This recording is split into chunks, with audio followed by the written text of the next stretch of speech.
Welcome back to the Pot of Greed. Welcome back indeed, everybody. This is the first normal episode after a while. I say a while, it's been like a week. Yeah, sure. It's been 2 weeks since the last normal episode, but we did have an episode last week, if you've been paying attention. Yeah, last week we emptied the pot. People seemed to enjoy that, I noticed. And then they showed us their enjoyment by submitting even more questions. Yeah, we do have some questions today, actually, that are really good. There's one specifically for you that I think people will. Oh, no. Guys, I like. didn't mean it. I apologize, or I stand on it. I don't know. Yeah. Well, you'll have to stand on it because we're going to do it at the end of this episode. God. So, but yeah, there's some news stories from the past couple of weeks that we'll just be catching up on. And I think the best place to start is by putting a 1 in the chat. If you're in the Premiere. Premiere gang, rise up. Really appreciate that you guys are there and you care. And, let's say you're not in the Premiere. Then go ahead and leave a comment. Yeah, you can just leave a normal comment, thumbs up. If you're listening, a positive review helps. If you don't know what to say, just say Alec's the best. Yeah. Whatever. You can leave who you like more, and we'll make it a little petty war. A petty war. Going on. All right, we're going to talk about Yu-Gi-Oh World Championships 2025. Dun, dun, dun. Yeah, this happened this past weekend. How much of it were you able to catch? So I caught literally 0 of it because I was flying back and forth this weekend. I only got the highlights from social media posts. I didn't actually see any of it. Well, I have brought for us this little blurb thing that Konami releases every year when these happen. Okay. Konami has announced the winners of the Yu-Gi-Oh World Championship, WCS, 2025. Okay, wait. I've never known this, and if somebody in the chat can explain this, I would be very grateful. Why is it WCS? What does the S stand for? I think it stands for championships. No, that's the C. No, I think the C and the S combine for championships. Or is it series? Like championship But no, series? but it's called, they say in their official documentation, Yu-Gi-Oh World Championship, WCS. So it's just, if World gets just W, then why does Championship get 2 It's a longer things? word. And then typically if you do that with like a word, then it'd be like W and C would be capitalized and S would be lowercase. I know I'm going way too far in the weeds with this. I just have to know, why is it WCS? Why isn't it just the Yu-Gi-Oh WC? Or the Yu-Gi-Oh WCS would be like World Championship Series. Is it because of YCS? The YCS is Yu-Gi-Oh Championship Series. I think maybe this wants a match. You're just like, hey, let's just Well, then change add the one series letter. so it matches. I'm sorry. I know this is, people are like, what the hell is he doing? Okay, anyway. Reached its thrilling finale on Sunday, August 31st at, I can't pronounce this word, in Paris, France. Maison de la Mutualité. That's like the name of That sounds like a song. the place or the city. I don't know. Either way, though, in the TCG, French-American duelist Julien Cahan triumphed over Tom Kleinegraber from Germany. I'm not. I promise I'm not trying to be. Yeah, so he won. He used VSK9 or Vanquish Soul K9, which is a very popular deck. You would have to be under a rock to not have heard of Vanquish Soul K9 right now. Well, I will say it's kind of interesting because sometimes in these world championships, since they kind of have that weird mixed ban list thing and all that, and sometimes certain products will and won't be legal, it's not uncommon that the TCG at the moment is playing in a different format of decks than what is actually being played at Worlds. So, for a change, it actually just matched. So he won with Vanquish Soul K9. Congratulations to him. In Yu-Gi-Oh Duel Links, both the Speed Duel and Rush Duel finals delivered fierce matchups. Philip Thomas from Germany won the Speed Duel trophy, while Kenya Nagatani from Japan emerged victorious in Rush Duel. Nice. So congrats to them. Oh, that's what I wanted to watch. I did want to watch the Rush Duel final. And then meanwhile, the Yu-Gi-Oh Master Duel final saw Ragnarok defeat Chiba Corp. These are the team names. That doesn't sound like Snipe Hunters. Yeah, it wasn't Snipe Hunters. It wasn't Team 7. Those are the finalists from the past 2 years in a dramatic 3v3 showdown. So they became the champions. Very cool. Were there any notable players on these teams? I mean, I guess all of them are notable. In I mean, that I would have heard of. Oh, Pac was in the finals or something. Oh, Pac. One of those was a team with Pac. Oh, that's cool. Yeah, he was in the team of. I've got a lot actually to say about like the way that they present Master Duel stuff. There's other announcements, we're going to get to them about like the World Championship, but one thing that I've always found really confusing is like in Master Duel, they will refer to these teams by their team names. And that alone doesn't sound that bad, except that like, it just, I was reading on social media, like people would sort of be like, yeah, you know, like, they'd make a post and be like, yeah, like Team 7 advances to the winter quarterfinals or whatever. And you'd see people in the comments who are like, who the fuck are these people? Like, who is Ragnarok? Because they'll just say like, Ragnarok won. Okay, who's Ragnarok? And what it comes down to is the fact that in Master Duel, there's actually no real identity to players.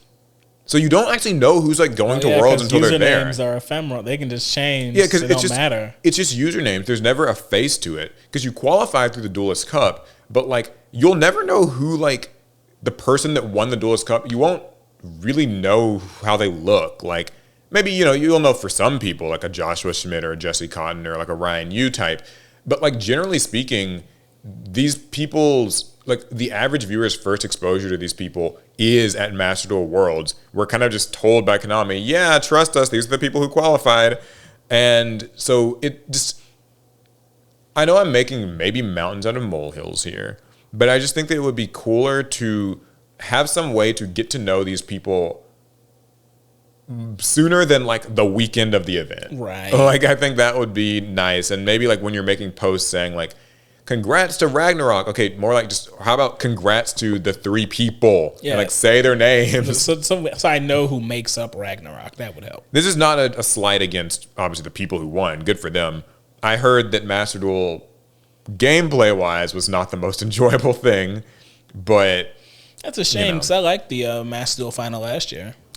Yeah, I mean the Master Duel finals are typically good. I think what ended up happening this year, from what I heard, was it just Malice exists, and the 3v3 teams format is cool in concept, but because like there's like the shared card pool thing, it just meant that most teams had like a Malice player, maybe a Ryzel player, and then someone playing like the cheapest FTK-esque thing you can play.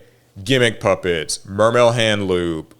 Ryan Yu played something unique. He was playing like an Arcana Force FTK thing. Oh, Jesus. With their new support. But like, when I was tuning in from bits and pieces throughout the weekend, that was a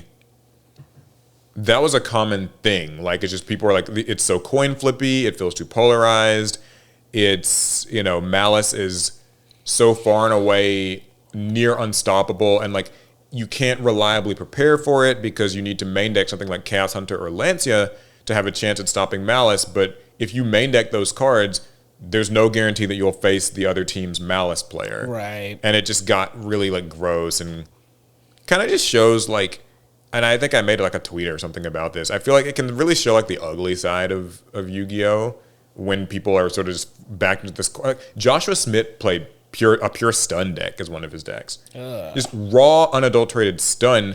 And like a player of his caliber, he doesn't want to have to play that. He despises the idea of like, just Inspector Border, Fossil Diner or whatever, and like setting, but just Chaos Hunters and Lancias. But it was the only thing that I think in his mind maybe felt like a safe deck pick. So yeah, but neither of those two past teams won. This team, Ragnarok, won. Congrats to them.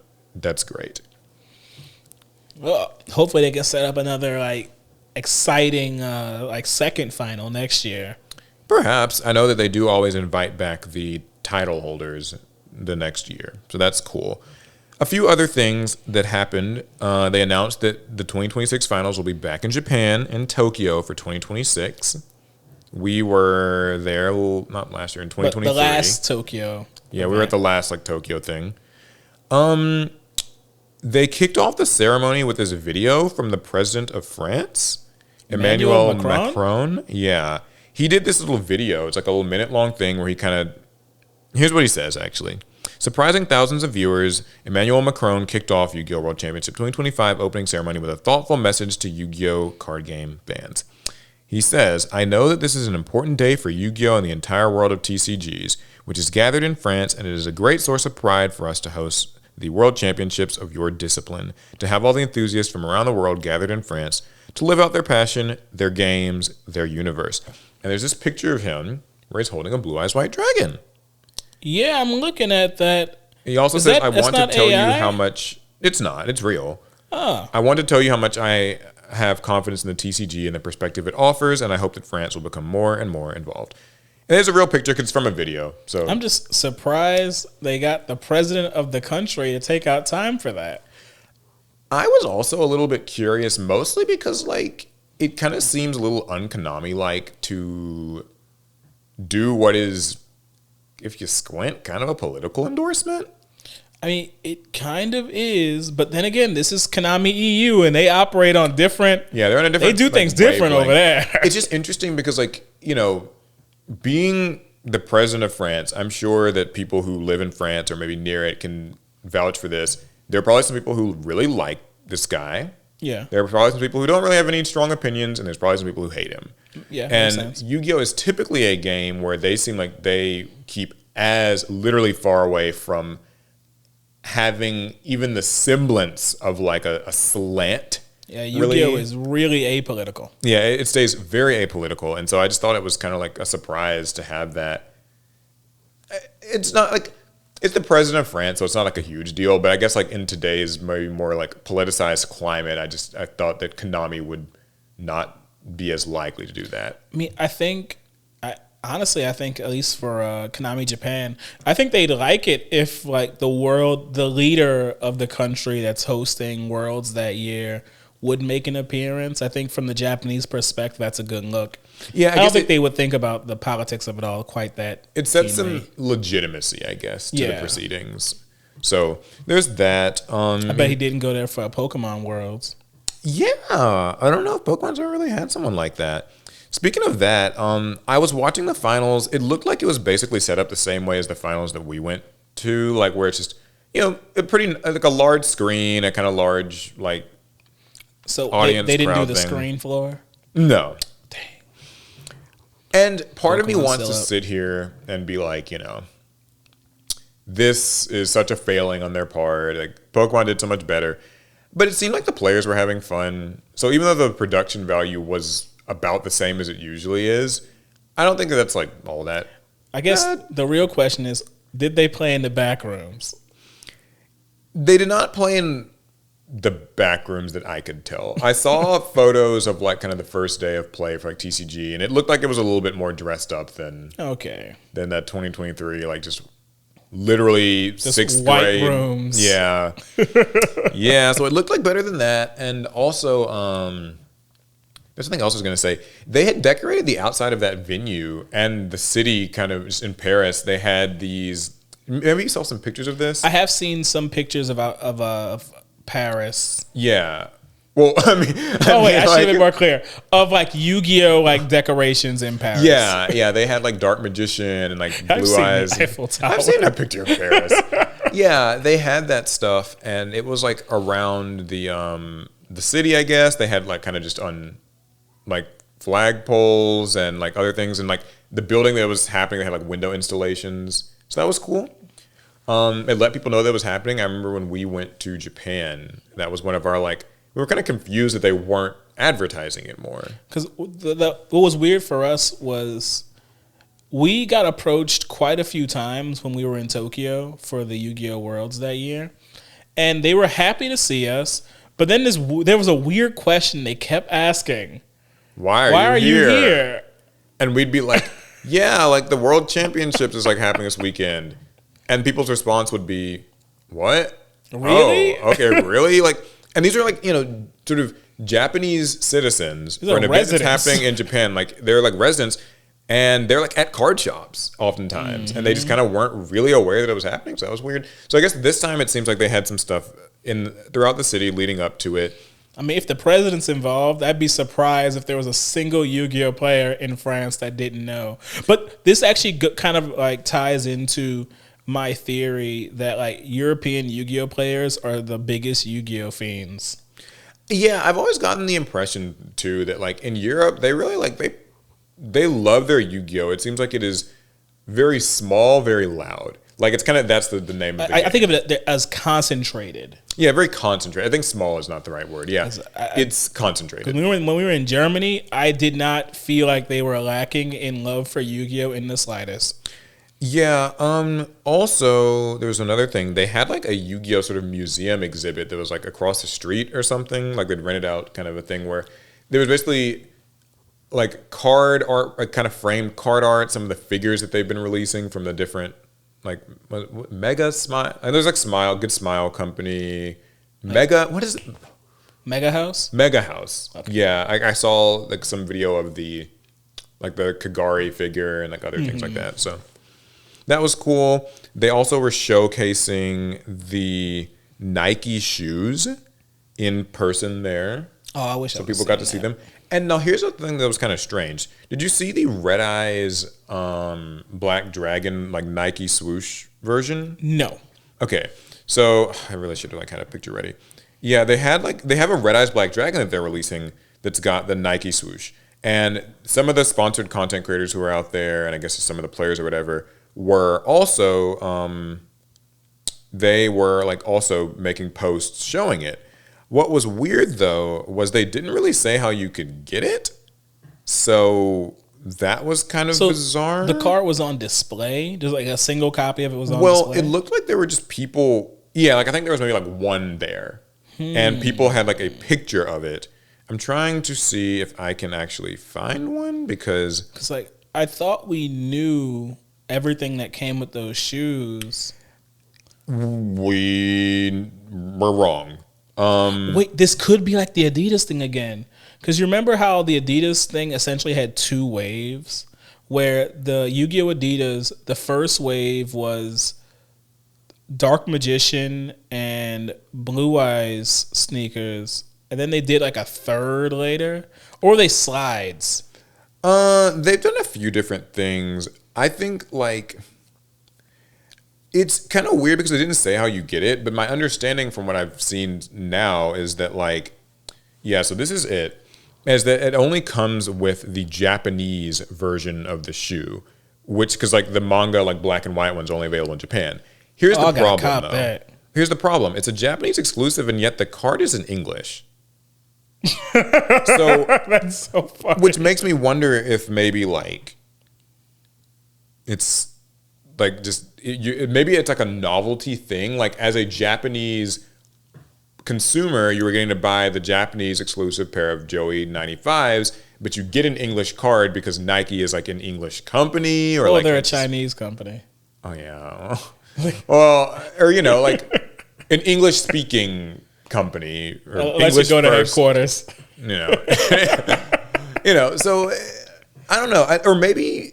I mean, I haven't heard like raw confirmation of that. So like it might actually just be that you can get it with both, or maybe like there's another way. Sounds like when I'm at the cop in English and a Japanese a copy of those shoes, just so that I can see the differences.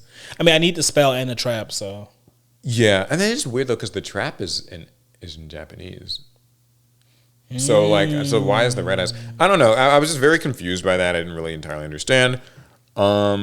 But it's coming out. There's also the streetwear label Fine Chaos that has recently dropped a Yu-Gi-Oh sort of limited edition collab. This is a Copenhagen-based fashion label. Well, you know I don't dress because I don't know what a fine whatever that is. I think I've seen this somewhere on Instagram. Here's this little teaser video. What the hell am I looking at? Yeah, this is this guy, and he, I suppose, is like going to manifest the clothes here in a second. So angry. And he's reaching into the pockets of these like cargo shorts. He's pulling out a Yu-Gi-Oh card. And it doesn't actually show what the clothes are, I guess. I guess it's like literally a teaser. Were those shorts a part of it? Because they looked beaten up. Yeah, I don't know. He had the belts on his neck. That was pretty Yu-Gi-Oh like. Yeah, he definitely kind of had the goth dress code down. Like, I just don't know. I mean, it's probably too expensive for me anyway, so it probably doesn't matter with my opinion. It is it's a funny weird you look. mention that because I was actually having a conversation with somebody kind of recently about like the nature of these like Yu-Gi-Oh collabs and stuff that they do, because sometimes they are a little bit like, I feel like only a couple of them have really managed to stick. Like I think sometimes people don't know what the collabs are or like when they're coming out. And I don't think Konami always does a great job of like saying that.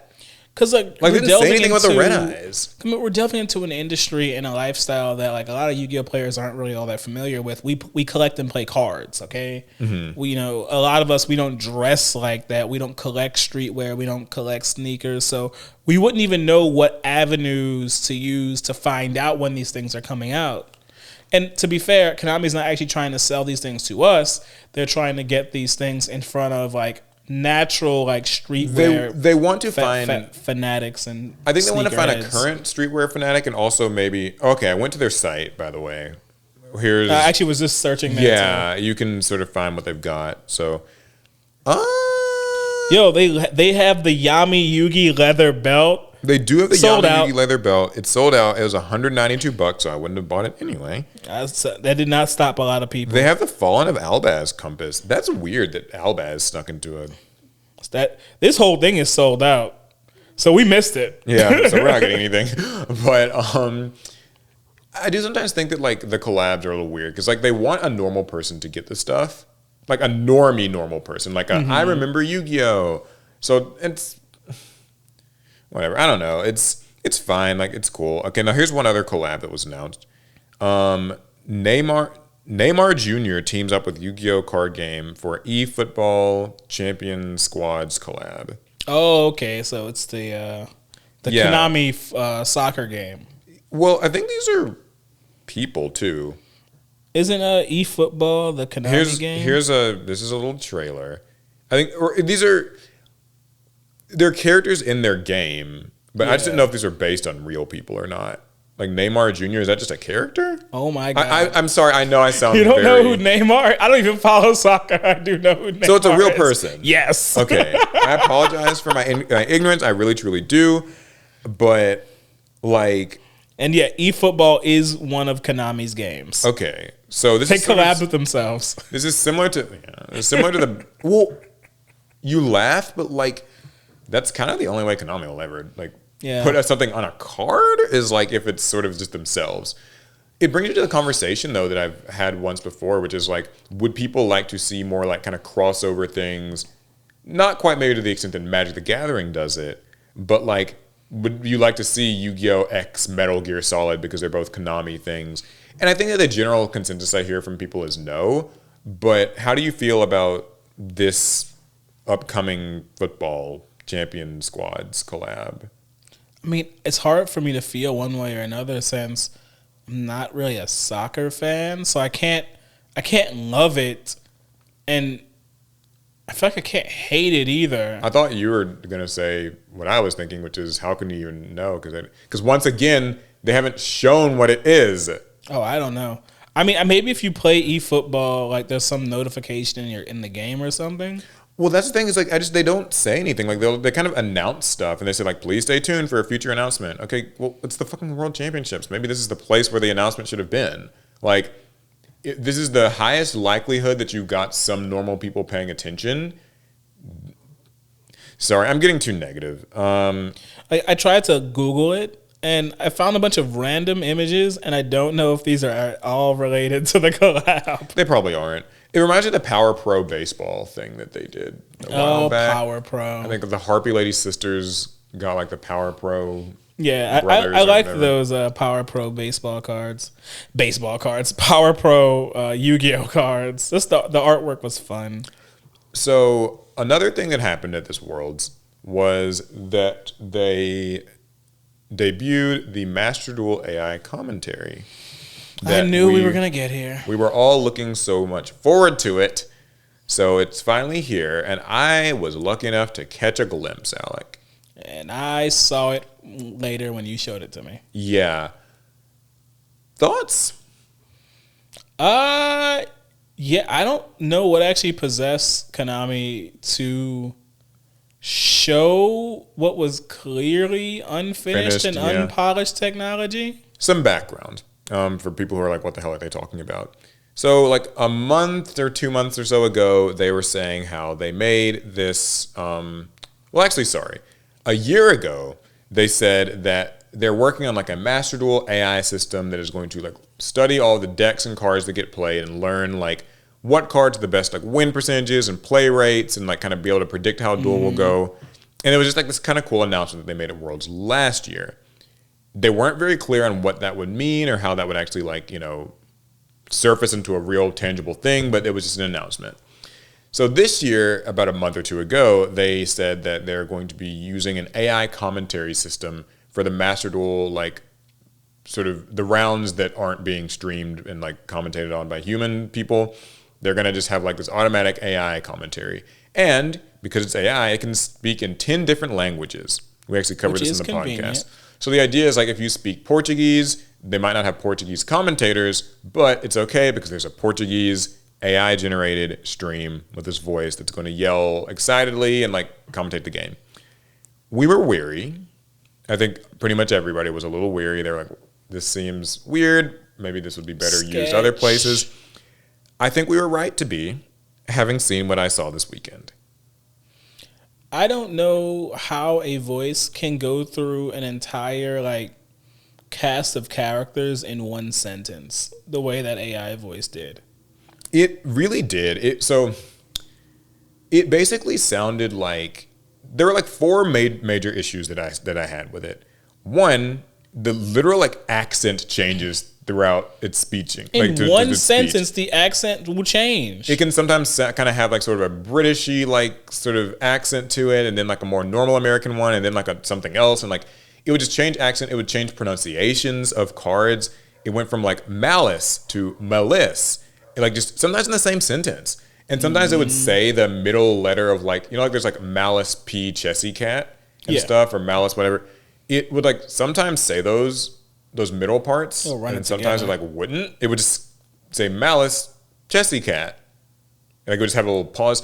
So that was weird. It would cut itself off.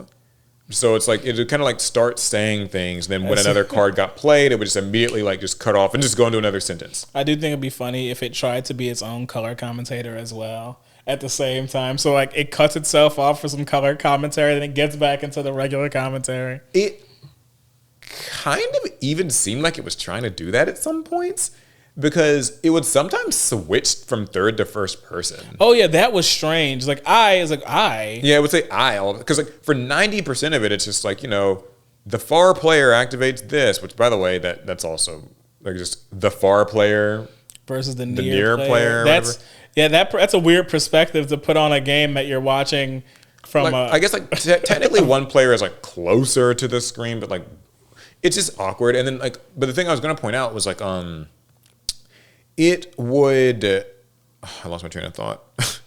There were so many things wrong with it. It really was a bit of a mess. It would also like. It tried to use statistics a lot in its commentary. It did. It sure So did. It would say like, you know, there is a like whatever % chance that he will activate like Chessy Cat's effect, because like Chessy Cat got banished, so its effect's probably going to activate. But because it had no real context for when to bring in statistics and when not to, you would just sometimes hear things that are like, okay, thanks for fucking stating the obvious.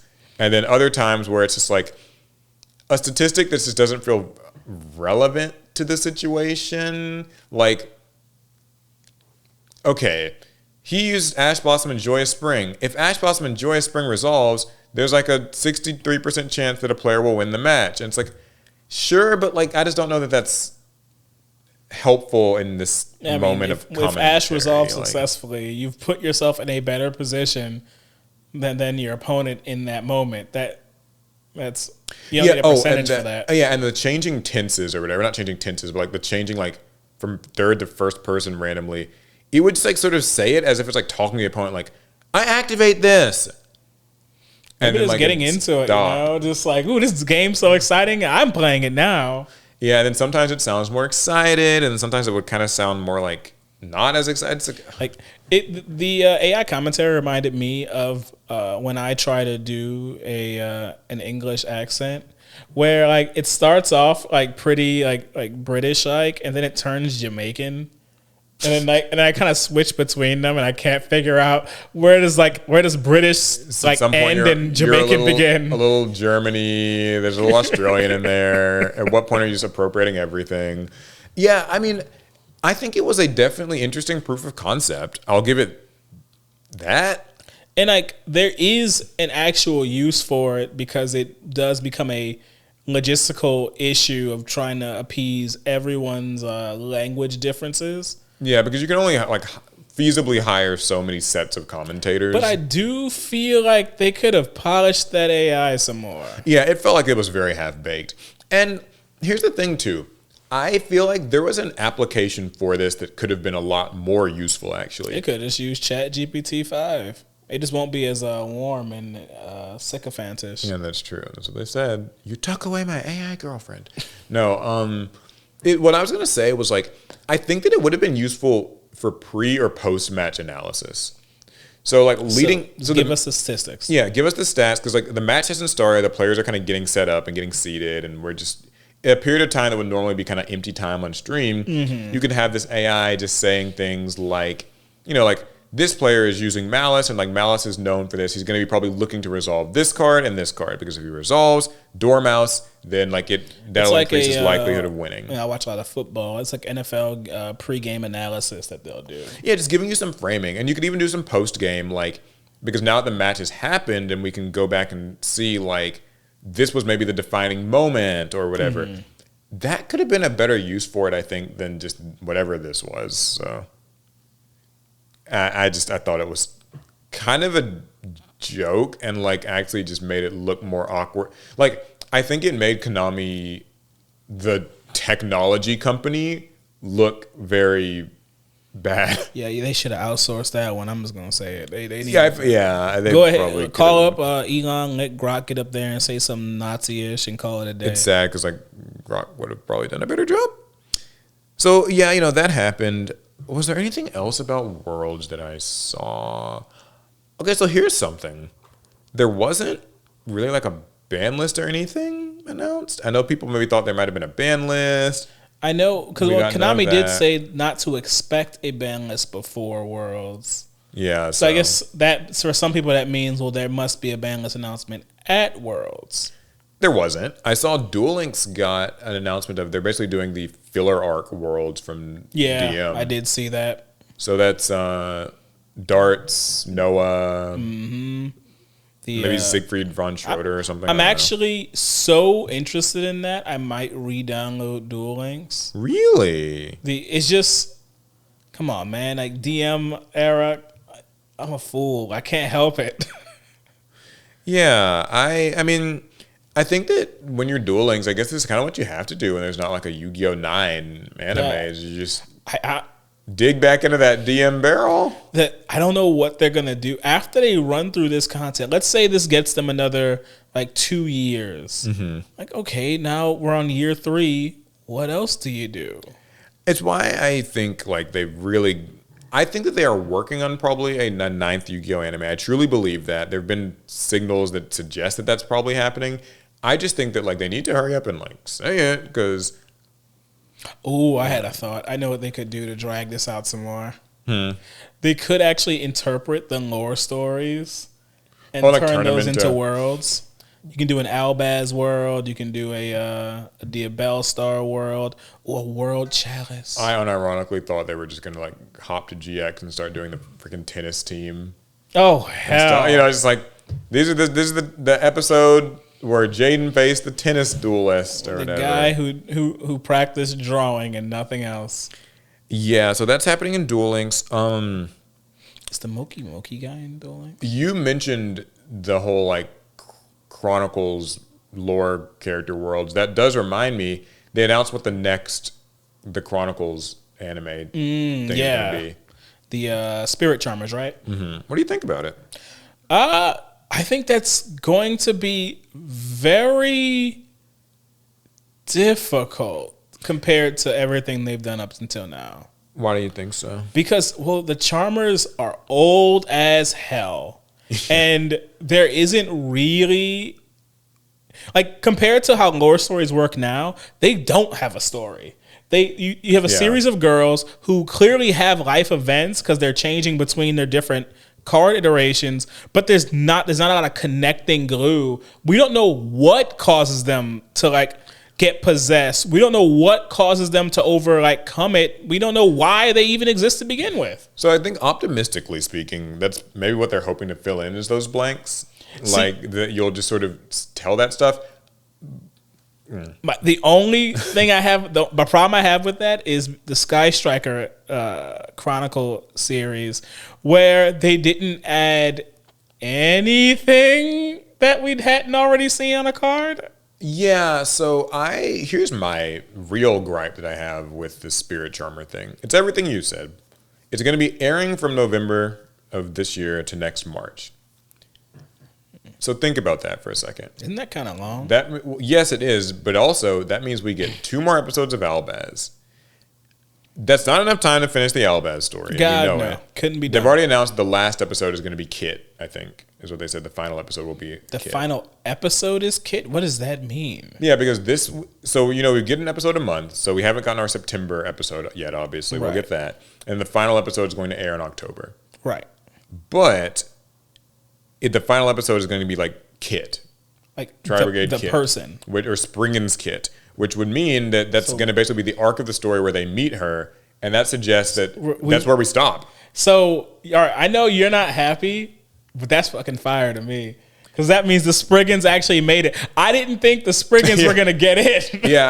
And they got in as the door was closing because there's not going to be Sword Soul, there's not going to be Ice Shade, there's not going to be Sprite, there's not going to be like... you know they're going to part 2 this. It doesn't seem like there's going to be... Maybe. Come on, that's leaving because think about it, not getting to Mirror Jade, even Konami's not that crazy. Well, they're going to get there. But what I think is like, why not just keep... Because like the Albaz one has built up a lot of goodwill. Sky Striker was kind of a bit of a failure. But every episode of the, Fallen and the Virtuous that I've watched, I've been impressed. A1. I've been like, this is good. I feel like I'm watching anime here. I actually can't wait for the inevitable splicing of all the episodes together so I can just watch it in one go. Yeah, and like I'm excited. I mean, I feel like I'm really learning a lot more about like Fleur-de-Lis, Ecclesia, the Dogmaticas, the Tri-Brigades. It's kind of funny because like you realize you only really see these cards on like just these little still picture frames. So it's neat to see like Ecclesia and like Shurag have it out for each other. They fight.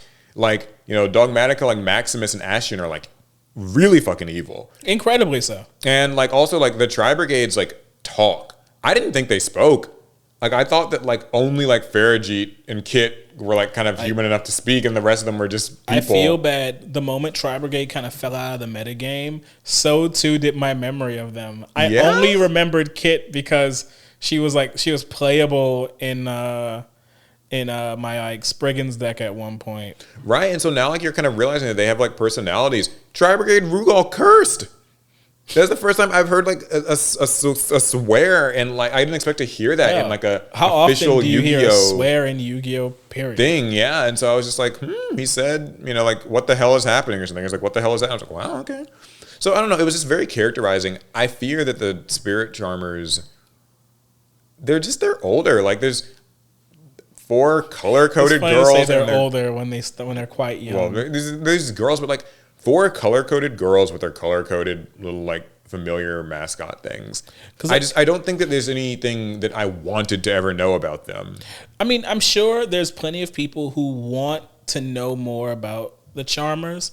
I guess my question is, what does Konami think they're going to do with them since the cards don't tell a story? I guess you got to give them new support. Like, and maybe some of that has story elements. Because like we've had questions about the Charmers since 2003 or 2. I forget when they came out. They came out like 2004, 4 or 5, something like that. Somewhere. We've wondered what was the deal with these girls for so many years. I don't think Konami's actually prepared to answer that. I'm gonna lay my bitterness bare here. I wanted them to finish Albaz, and I wanted them to do like Diabellstar after. I don't think that people really care very much about these like old cards because the old cards did not have much to say. Now, I mean, I am willing to be surprised because I mean, while they failed us with Sky Striker, this is a second chance at basically a blank slate. Like, sure, yeah. You got the. I'm sorry, I am being too negative. You're right. There's a chance they will rise to the occasion and actually tell us a story. Because I mean, the archetype doesn't have one of those. And everybody had at one point in their life they had a favorite charmer. Really? Yeah, I didn't. Like you didn't have like an archetypal. I mean, an attribute based deck where you had your like one charmer in it. Yeah, I guess. I had mean, a I don't know. I fire just feel like deck. I didn't have like a favorite of them. I had a you know what my thing was? Fire and earth. I liked the spiritual art cards though. Oh of them. yeah, like spiritual fire art Kunai or spiritual water art Howie. Yeah, that was probably arguably the best one. So, I will hold out hope because they have done so well with Albaz, and this is also going to be a 5-episode thing. I have some faith that it can at least be made serviceable. 5 episodes. How many charmers are there? There's 4 charmers. Well, there's 6 now. Oh yeah, 6. Adding Lena and Dark. Because like Lena and Dark. Okay, good. I was scared of it. Oh god, 1 episode for each charmer. That's oh my god. That'd be nothing. I'm gonna stop before I say more mean things. I think that's like everything that happened at Yu-Gi-Oh Worlds. Any sparse bits or things that you have seen, heard through the grapevine? No, some of these things I heard for the first time right here. Yeah. Okay. Well, I'll just wrap it by saying it looks like Worlds was fine. It was not like a huge Pokemon level event. I don't think anybody expected it to be. But the players seemed to have a good time. It seemed like I didn't hear any controversies, so that's good. Yeah, I heard there were like some weird like stream hiccups, but not like no controversies. I remember like last year, was it like Decayed or Mastral Meta or whatever, like they leaked the lists of the people and people were kind of mad at him for that, but he was like, well, the data's in there so I can do it. And that was a thing. I wonder if they had I didn't hear anybody talk about like the VR demo. Did they have it? I guess they didn't. I guess or not. No one talked about it. Because, last year at Worlds, even though it was like in, like Washington or something, it was like very private. Yeah, where they didn't Seattle. invite people. Yeah, Seattle. They still did have like that VR demo, and it was even in English that time. But I don't think they had it this year because I didn't see anyone talk about it. They might be still working on an upgrade for it, or maybe it's like, okay, old news. I mean, that's probably closer to being finished than that AI commentary thing. Facts. I mean, I'm gonna shoot them bail and just say they likely just show a different thing at each Worlds while they work on the next thing. Right. Okay. Hopefully. Well, anyway, next card game thing is Magic the Gathering. MTG. Now, maybe you can actually explain this more to me, but I just have the article. My best. Magic's Marvel Spider-Man collab is coming out this month. I've seen a few people on social media, like I guess, doing sponsored reveals of cards. And they're just talking about like sort of what it is, like how you get the stuff. How they kind of walked through the set design process. Yeah, I mean, like, it's happening. I'm not going to pretend to know much more than that. Are you excited about the Spider-Man collab? What's going on? I'm excited, but not because I'm going to participate heavily, if that makes any sense. Like, I'm excited because this is generally something worth being excited for. Mm-hmm. Spider-Man coming to Magic the Gathering. But personally, I am not trying to be heavily involved in it because my wallet hurts. Thanks a lot, Wizards. I just got my Ishtora Hollow from the Final Fantasy set. Okay. I got that last week. I'm still in the Final Fantasy trenches. Yeah, do you feel like this is going to sell even more than the Final Fantasy stuff did? Because I feel like, it sounds like I guess people are hyped. I think it's so. I was skeptical at first. I thought that Spider-Man wouldn't be able to touch Final Fantasy because Final Fantasy is more fitting for Magic the Gathering than Spider-Man is. I just thought like Spider-Man would win based on like its raw kind of like notoriety. Well, I think it became readily apparent to me in these last few weeks that people are in. People are kind of excited. Judging from the prices of things online, people are pretty invested. Oh, are the prices bad? I mean, I know like the sealed product prices are sealed product high. prices are high. So many people have been sending me pictures of every like other new card showing off. And to be fair, as a Spider-Man fan, I think a lot of cards do look cool and they look nice. But like the hype, it feels like it's physical at this point. I feel like I can touch the hype for Spider-Man.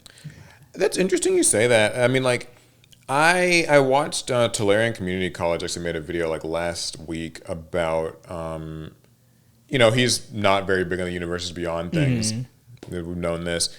But that actually there are no more mainline Magic, like in-universe Magic sets for the next 6 months. The second half of the year is ending out on back-to-back Universes Beyond sets. And he was just saying, like, it really kind of feels as though Magic is just like, I guess his concern was like, when the dust clears, how will this sort of look on Magic's, like, just overall... How would this affect Magic the Gathering's legacy? Yeah, that's right. So it was kind of an interesting thought. I thought it was a good video. I'm not going to say like I explicitly agree or disagree because, as I will always say on this podcast, I don't play Magic, so like my opinion is kind of worth doo-doo. And I'm not a long-term Magic player. I came for Universes Beyond and Lord of the Rings, and I stayed for Universes Beyond, and he's their number one customer. Yeah, I'm a Universes Beyond boy. What can I say? I mean, I do think it's kind of interesting just to imagine, like, Magic just not actually getting any more mainline sets for a while. I think the next one that they get's like in February or something. So, like, and if you would have told me, let's say 8 years ago, that one day, like, Magic the Gathering would be known for having collabs, like Fortnite level collabs, and I've been like, nah, that doesn't sound right. And would like imagine that Magic has turned their mainline sets into collab products. When you think about how like elseworldy that feels. Yeah. Like, it doesn't even feel like that's something that should be happening in reality. Like, if you told me that this was a parallel world, sure, Magic go in that direction, but not in this world, not in the real world. Magic's the game of, like, sorcery and, like, creatures, and it's a bunch of old guys who play on Sundays. Like, they don't care about Avatar: The Last Airbender or, like, Assassin's Creed. I think, like, there is a real... I don't even know what I'm trying to say here. Like, when I think about Magic the Gathering, it seems like it has changed its identity. No, and I'm not talking about, like, it's, like, you're losing the core. I'm talking about, like, literally, like, from the outside looking in, I think it has shifted from a player's game more so to, like, more of a collector's game. And that comes with, like, some real, like, ups and downs. When I was talking to Larry about it, I was kind of asking him, like, are you excited about Spider-Man, And he was saying he was, but he's just like, Larry's like a huge Universes Beyond, like, it's everything to him. He loves them. Yep. He loves these to death. He pretty much wants them all and whatever. But he was like, even I have to admit, it's just really hard to get the damn products. Like, you just can't get them. Even when your shop isn't marking them up, they're sold out, and it's just, and that's never been a thing. And like, if you're Hasbro, that's great. The stuff can't stay on shelves, but I mean, like, when you slowly creep towards that, like, almost Pokemon-like, just where the default is, this is releasing, you will be in line or you will not get one. Like, you will be in line at 8 a.m. before, like, the GameStop or whatever opens, or you will not get one. I mean, I was about to say, so, like, what happens when they finally run out of, like, large IPs to these collaborations with? But then I thought, well, they kind of don't have to run out. They can, the barrel goes deep. Yeah, they can kind of keep going, and they did Avatar: The Last Airbender, so anime's on the table, clearly. I mean, they can do a Naruto set next. I mean, you bet your bottom dollar they're in talks. Like I do think I'll draw the line at Dragon Ball Z, but I think Bandai has the rights to that. So Yeah, I don't think happen. that Bandai so that shouldn't be able to want happen. that to happen, but who who's knows? to say? Like, we've seen weirder things. So yeah, that's happening. There was like some Pokemon story that I saw recently, and I was gonna bring it, but I couldn't find it again, and so it was just something about how like people were. Like some companies were like kind of betting in hard on like Pokemon cards or something, but I don't know. They were betting on Pokemon cards? Betting in the sense that like they're trying to invest more into the trading card market. Oh, it's not like Pokemon. like stock futures, but cards. That was kind of the words that I was hearing. But I guess that's all the finance bro TCG people. Guess that's all the trading card stuff, unless you have something. No trading card game stuff on my end. Not today. All right, well, back to you then. All right. What do you have for us? So, I got a video game story. Do you?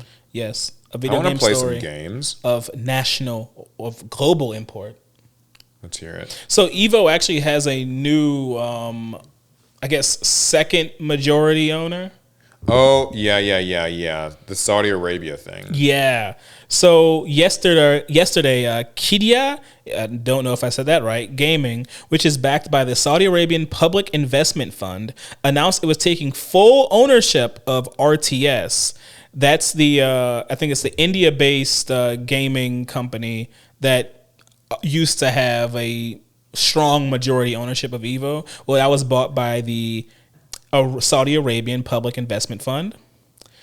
Chief Strategy Officer Muhannad Aldawood. Man, I usually leave this is what I was going through. I usually leave it to you so you can sound stupid. French cities or whatever. But he called it a strategic step that will further strengthen our esports business and unlock new opportunities across the broader gaming ecosystem. So this is only a step. This is not an end game for them.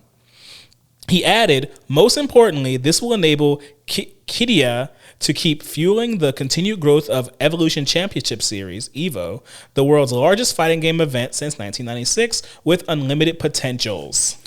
Yeah, I've heard a few different things about this. This article kind of goes on. This is from Kotaku. This article goes on to get a little bit more opinionated in its thoughts on things. But Street Fighter, I know it's got like stuff like Tekken, or not, Evo has stuff like Street Fighter and Tekken, and other fighting games. A lot of anime fighters are there. It does not have Smash Bros. Because for the longest time, like Sony was a majority or like a high stake owner or something in Evo. Mm-hmm. That happened a few years back, and so they took Smash away. So some people think that like Smash could come back. Other people just think that it might simply expand the overall reach of Evo. There might be more like international Evos. I know they have things like Evo Japan already. I mean, I do expect. I think it's safe to assume that once your sports situation has been invested into by the Saudi Arabian like entities, you're about to go crazy as far as reach and spending. Because I mean, it feels like every year you hear a new thing is being heavily invested by a Saudi Arabian prince, and now they're doing like huge things. I remember when they got into boxing, and now they're holding some of the most high profile boxing matches over in Saudi Arabia. They did there was a golf like merger. I remember like 2 years ago. Yeah, they said they merged with the PGA Tour. They partnered with WWE. They paid Cristiano Ronaldo $700 million to play soccer in Riyadh. Oh, they had my boy JID rapping at that one boxing match. Yeah, so I mean, it seems like they are trying to make gaming and like sports entertainment. It's a big thing in Saudi Arabia. Like I don't know what the strategy is. Maybe it's to make Saudi Arabia more of an entertainment mecca, which I guess they're certainly succeeding in that. And I think there's no reason to think that Evo won't be bigger than it's ever been. Yeah, they say the push has been even more apparent in competitive gaming. It purchased major global tournament organizer ESL Faceit in 2022. Don't know what that is, but important English sounding. Second language. And snagged a 30% stake in Chinese esports company Hero Esports in 2023. And it just wrapped up the 2025 Esports World Cup, an attempt to AstroTurf, their words not mine, a new major competitive gaming event into existence through massive prize pools never before seen, even in the esports bubble years of the late 2010s. See, that's the first thing I thought is this sounds like the esports bubble all over again. But I think when it comes to like Saudi Arabia, it kind of feels like they print money. Like, I don't know. I know oil and all that. I don't understand geopolitics or even the relationships between countries. I just know that the Saudi Arabians got some real money, and they kind of can just make things happen. Yeah, and I mean, I guess it's a good thing if you're, kind of in the world of esports or hoping to, kind of grow in the world of esports, because my understanding is that esports in general has been a bubble that's kind of already burst. Mm-hmm. Like, a lot of venture capitalists are pulling out their funding. A lot of esports, like small and medium-sized esports orgs, have just been getting sold or closing down, players being let go, people kind of being like left without jobs. However, it's not been all sunshine and rainbows, because they do say, and I saw something about this on maybe Twitter or something earlier, while some communities have boycotted the event, others have been happy to lean on the publicity and money at a time when pro gaming is struggling. A documentary promoting the 2025 EWC was released on Amazon earlier this year, but the version streaming in Saudi Arabia stripped out players talking about LGBTQ plus issues and concerns. Oh yeah, that is a thing with them. Yeah, they removed images of like the pride jerseys. They removed like a part about, I guess, a co-CEO's story as a gay man in esports. So it kind of seems like while there is maybe more money going into EVO now, there's also the possibility then that it might strip away the welcoming nature that the fighting game community kind of traditionally had for. That is interesting. Yeah, because you do have to kind of abide by their culture. And so if certain things are found offensive over in Saudi Arabia, that would actually incentivize like tournament organizers, even video game developers, to probably steer clear of certain themes. Yeah, so it's going to be a bit of a tumultuous one. It might be fine, but it also it could be. Might not be. I feel like usually, and this is an unfortunate trend that you notice in anything, and this kind of doesn't. I feel that this is at least one of these kind of more politically agnostic statements. When money gets pumped into your favorite thing, it's going to change. True. Whether, like, no matter what kind of side of the fence you're on about these sorts of issues, if you sort of like a service or like an app or just like a product or whatever, and you kind of like it because it's a little niche and because it's a little bit like kind of grassrootsy and you want it to grow, it seems like a good thing when like somebody kind of wants to invest in it and like pump money and like kind of allow it to grow larger, but then that means... See, I just want them to invest money into making it the way I think it should be made. Mm-hmm, that's right.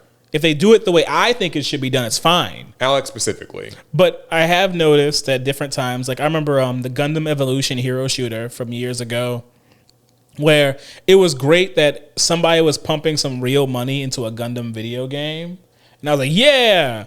And then they kind of made a fairly generic hero shooter out of it. And I'm like, no, this wasn't what I wanted. Because that's oftentimes what happens. Like it's like when, companies have to go public, like they have an IPO. Mm-hmm. And then suddenly it's all about maximizing profits for the shareholders. So your favorite like app or something now has to run a lot of ads or collect a lot more data or, just have some more like sponsored product placement-y things or just hide certain features behind a subscription or a paywall. They got rid of all the NSFW content. Yeah, where's my NSFW channels? So, I'm not huge into esports. I watch a little competitive Smash. Well, you ain't no little competitive Smash with you. Your eyes be glued to your phone when there's a fight going. Yeah, but like I feel like that's like a drop in the bucket of like the overall. I mean, compared to someone who's in. But I guess you're right. Like I watch a lot of competitive Smash, but like that's all I do is I only watch it. Like I don't really. I guess I wouldn't say like I'm terribly invested in its growth or not. But for the people who are, like I run into your room, I pull out like a series of like jerseys, and it's like, yeah, you got this jersey for this guy, and you got this esports hat. You're the biggest esport fan I know. That I'm not. Yeah, I don't have any merch or anything. So I want to say good for them, and I hope Evo can, get to greater heights as a result of this. And I hope they don't compromise on the moral integrity of the FGC. Yeah, because there's one thing you can say about the FGC is that it is a very, perhaps even the most inclusive gaming group, I would say. And here's overall. Looking at you, League of Legends. Yes, they're not all like that. Okay, well, I've also got something interesting kind of relating to foreign affairs. Aha, y'all didn't know this was going to be the global episode. Yeah, this is the International Pot of Greed, if this story decides to load anyway. The Globe of Greed, we should make that. That would be cool. If we ever do an episode overseas, that would be like a... Hey, anybody want to fly us out? We trying to get flued out and do a foreign pod. Anime vendors, fans feel pressure from U.S. tariffs on Japan imports. So this is actually something that I grabbed last week because a lot more companies were announcing that they are no longer going to be able to, do certain types of merch. I did see that. Yeah, this comes to us from MSN. Some American vendors and fans of Japanese anime content are feeling the pinch from price increases on memorabilia after recent U.S. tariff policy changes and fresh levies imposed on imports from Japan. President Donald Trump's administration has suspended a tariff exemption for low-cost goods worldwide that was seen as a loophole hurting U.S. manufacturers, while its country-specific tariffs include a 15% rate for imports from Japan. So, effectively, kind of what's been happening here is that the prices and costs for these companies that make things like anime figures, anime merch, and stuff, and then export it from Japan, it's getting far too expensive for them to do, and so they are, in many cases, just either having to drastically raise prices or just choose not to actually do exports to the United States at all. And that's what I saw. I saw that, what was it? Low value shipments, anything worth less than $800, like USD, would that's just not allowed out of for what was that? The Japanese Postal Service. I don't know what the exact name of their post system is, but yeah, they kind of suspended that, and that kind of leaves Japanese importers in a rough spot because, one of the reasons why you could import from Japan and make a decent enough living doing it was that it was kind of a you order to demand type thing. You wouldn't order a lot, you'd order a little, and you mark it up a healthy amount so that when it sells, and because how ravenous we are as anime fans, it would sell, you'd make a pretty penny on it. Yeah, there are also some sort of mentionings too about vendors who just are no longer able to get the products from Japan because the prices have gotten so high, or literally just that their shipments have slowed. Like Sai King, a vendor selling Pokemon and One Piece trading cards, said 30 to 40% of his merchandise comes from Japan, and he has been forced to hike prices. The owner of ISO Collectibles, a small business based in Florida, said he also has slowed the restocking of his inventory from Japan and started looking for any U.S. suppliers. He's also had to increase the price of Chinese merchandise as well, amid markedly higher duties on Chinese goods as a result of tit-for-tat tariff wars between Beijing and Washington. So it's hitting your hobbies. And it's tough for me, y'all, because y'all know I used to love ordering me some Rush Duel cards straight from Japan. That's gotten really expensive. Yeah, I'm hoping that places like Yu-Gi Market, because they'll oftentimes send over OCG products for us to open sometimes, and they're always a really good source for people to order OCG accessories and things. Not sponsored, just they are. It's kind of unfortunate. That sucks. That's the most I can say without getting into any more of a political bag. So get in your bag, King. So I'm just gonna leave it at that. Oh, y'all got lucky. I hope that there can come a time when we can all get along a little better and be able to get our figures. We just want our waifu figures, man. That's all we want, bro. It ain't gotta be that serious. Just give me my waifus. Yeah. So It does suck whether you're a vendor or a fan too. That's kind of. Yeah, I couldn't order my Azure Lane merch the other month or the other week. You probably were better off not having it, all things considered. I kind of know a little bit about Azure Lane. I have all the others. It just feels wrong having to stop now. Okay, well, that's the story. So, is what it is. Got anything else for us? Yeah, if it loads. Okay. I don't know. I tried to load the last thing, and now it kind of hung my app. Yeah, sometimes I like... Oh, there we go. Okay. All right. So we're still talking about Japan. We are. So are you familiar with Rent a Girlfriend? Yes. I mean the anime. You know it. And I guess the concept. Yeah, in Japan, you actually can rent girlfriends. Mm-hmm. It's it's not supposed to be very salacious, but it's a nice thing that you can just order a person to fulfill a service.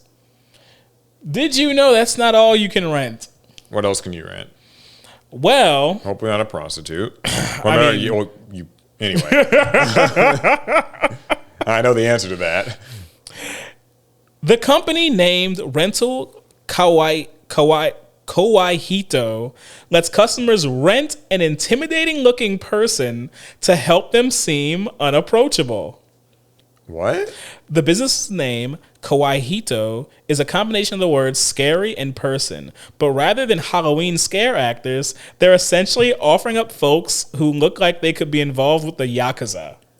Oh, so you're just like renting like literally what looks like kind of just a yakuza sort of... Yeah, you get like an intimidating person. It's like a fake bodyguard. So they're not. Yeah, I don't think they're supposed to like actually do anything. Just to look like they could. Look like they're your bodyguard, and that will just keep people away. Which, when you think about it, that if the guy looks intimidating enough, that will cover the vast majority of negative interactions. You know, I'm with it, honestly. Like when you think about it, I know. Well, okay. Some people would maybe say that this is furthering our whole like isolation problem in the world where we just don't want to talk to anybody and we like keep our headphones in, whatever. But like, it's kind of cool. Like just renting just a person who I guess. So I wonder, do they just walk like behind you? Like sort of like, I guess, are they just sort of like slightly behind you and it's just supposed to imply that. Like what? I wonder how that works. Or are they like still conversing with you and like sort of like they're with you like your friend? Boasting shaved heads, visible tattoos, and scars, Rental Kawaii-Hito's scary people are advertised to help with a variety of situations, including scaring off people who bully you in the workplace, neighbors who continue to be noisy no matter how much you tell them to be quiet, and trouble with men or women involved in cheating or extramarital affairs. In fact, their website even suggests using their services to help intimidate people to whom you've loaned money to pay you back without having to take the matter to small claims court. Okay, this took a turn for me. Because like I feel like this is a little bit like in my mind it was kind of more like I want to walk through the shopping district and like not have people come up and I guess want to chat. But they're saying like the workplace, are they going to be allowed in the workplace? Like, how's who gonna stop them? I know. Shaved head, full back tattoo, walks up like. But then also, like, what will they do? Like, intimidate. Yeah, but what will they do in the time that they're not intimidating? So, like, let's say, like, I pay this scary person to like come to work with me, so that like these people at work will stop bothering me. How guess I'm ready with this? Yeah, I'm with this. But so I pay like so I guess I go and I sit in my office and I sit at my seat and I'm doing my work. Does he just sit in the corner? I think it's like mean mugs the whole room. Okay, that's interesting. Well, maybe they pace back and forth to make a perimeter around you, so nobody dares enter. It's kind of cool. I would do that. I wonder if next time we go to Japan, you got to remind me. We should do this. Rent a scary person. I think the language barrier might be a problem. Because what happens when you rent a scary person and you run into someone else who rented their own scary person, but you guys don't know you each rented your scary people and think they're real scary there's like people. A real beef and something escalates. Here's another question too: is like I wonder. So are they actually like yakuza, or are they just? I mean, kind of cosplaying as it. We don't know. Though, if someone can look enough like a yakuza. It sounds, I mean, you can assume they likely have some type of a background, a storied one at that. And you're not paying them to actually hurt anyone, but you are paying them to kind of Just scare them threaten off. people. Yeah, I wonder if that's another question. Is I wonder to what degree they sort of like. I guess like will they sort of like just rough up some, not like fight them, but like do they literally just stay back and say nothing and they're strictly relying on like looking scary, or like will they actually like do something? I wonder. I You know wonder what if I'm you saying? have Like, you how's have that one go? like break like a plank of wood or something. Yeah, just like on will they do some command? gesture that is meant to also further the I would look? hope so. If I'm paying you to be my scary person, I'm gonna need you to like act the part. Yeah. Okay. I mean that's cool. I would. Just don't hit them, because then we have a loss. Did they mention a price? I did not see Because a I was price. trying Oh, to- here we go. Wait, this is something different. Oh, that is I saw something some different. price about a Chinese company that went viral after offering people money Yeah. to provide healthy feces. Okay, well. Yeah, I'm alright on that. Well, anyways, here's something that's like vaguely, I guess, Something's related to this. related to Japan. Feces. Top anime producer Kadokawa, which actually you brought a story about them like week before last, says American dominance by Crunchyroll has led to more careful negotiations over prices. I mean, I think everyone saw this one coming.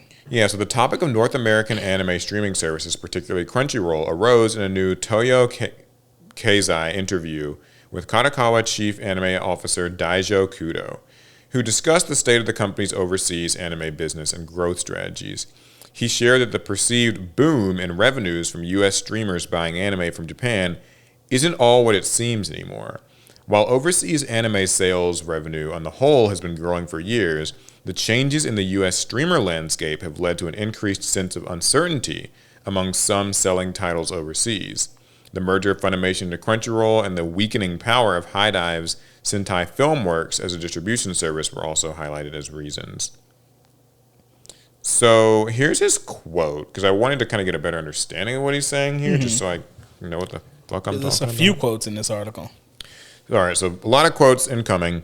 To be honest, I think things are a little different now in regards to increased inquiries for overseas distribution and higher license fees. Between Funimation, Crunchyroll, and Sentai, the impression was that the distribution rights fees were growing. However, with Sentai's power as a video distribution service weakening, the composition of the buyers is becoming more like Crunchyroll and then everyone else. As a result, my impression is that more time is being spent on careful negotiations over purchase prices.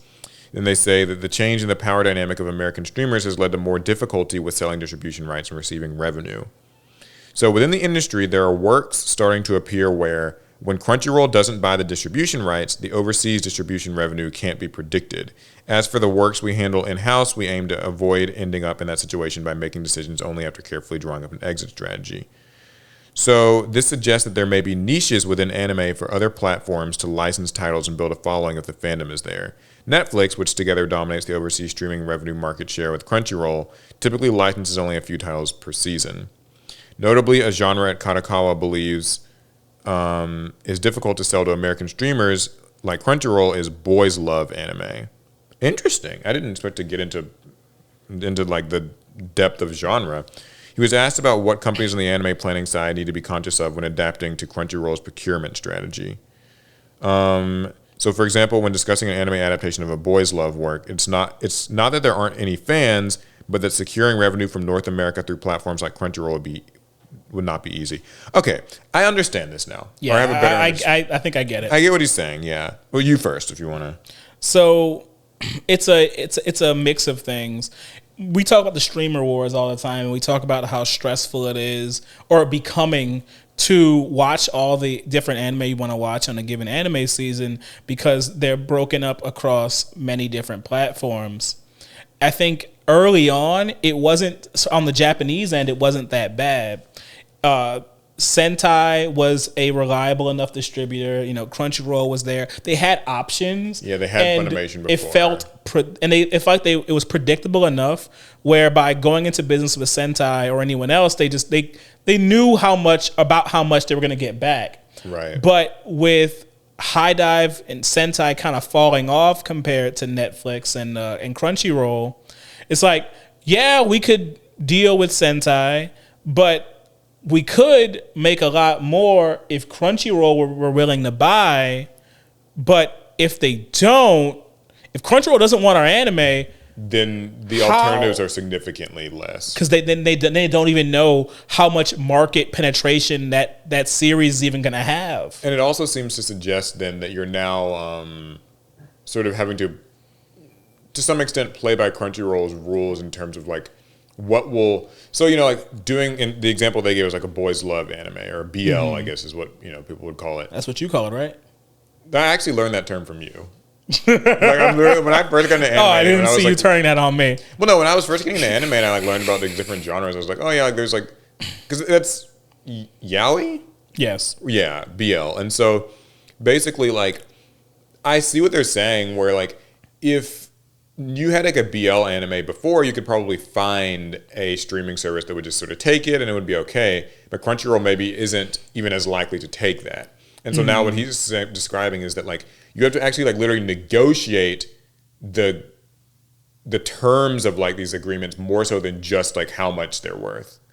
That's kind of was my takeaway anyway. The part that kind of caught me off guard was I didn't realize Sentai was looking as a less reliable distribution partner. They've been around for so long. I thought they'd solidified their position in these in this anime streaming landscape, but I guess it's actually been shrinking over time. Well, I think that a big part of it was when Crunchyroll got like fused with Funimation. I think that really probably started to change the landscape of things. When you think about like Crunchyroll, good for them. They're the face of watching Western anime, but it does mean that like the alternatives, I guess, are just gone. Like, I didn't know that High Dive wasn't maybe doing as well. I know it was always quite niche. They got acquired by AMC a few years ago. I thought maybe that was a good sign, but maybe not. Yeah, I don't know. I mean, I can't speak as an expert on this. And I haven't done market research in years, but maybe it may be worth breaking out that old MBA and doing some anime market research in the in the streaming Prove space. That we know something. I learned something. Our degrees mean something, promise. Yeah. So here's something that somebody can contribute. Where do you watch your anime? Like, if anybody wants to just let us know in the chat. So they just leave a bunch of pirate flag emojis. Yeah, I know a lot of people watch their anime on the high seas. But I guess we're kind of, I feel like we're fairly like platform agnostic. Like, I feel like we just watch it like wherever it is. I meet the anime where it is, man. Yeah. I've had a Crunchyroll subscription for many years. I moved on High Dive pretty much the moment it came to the States because they gave me a free trial. And I'm bad at canceling subscriptions, so I've kind of had that. Just as they planned. I've had that for a long time. I've been in and out of Netflix, but I've been more in than out of Netflix. So, I mean, I see, yeah. Netflix is one, though, where like it's typically... If you have Netflix, it's just for many things, and anime happens to be like a. I've never heard someone say I'm getting Netflix for an anime. I just don't think I've ever heard that sentence. Although Netflix is like they're trying to change that. They're trying to get more anime. Though it's just weird that Netflix Japan has so much more anime than I think things like will in drastically the US. change for them when they finally break down that barrier of like certain stuff's only available on like Netflix Europe, and it's just not in Netflix. I don't want to have to get a VPN to watch these Netflix anime. It's a pain. Yeah, there's always the high seas, they say. But I will say this. I know that a lot of people like to pirate their anime. My actual reason for not doing that is that I am too like just obsessive about like quality viewing experience. And, you ain't never lied. Guys, let me tell you. I can't do it. Like, because I remember we were trying to like pirate this one. No, we weren't. Whoops, sorry. You were. I've been in situations where anime is being shown on a screen and it's through some illicit means.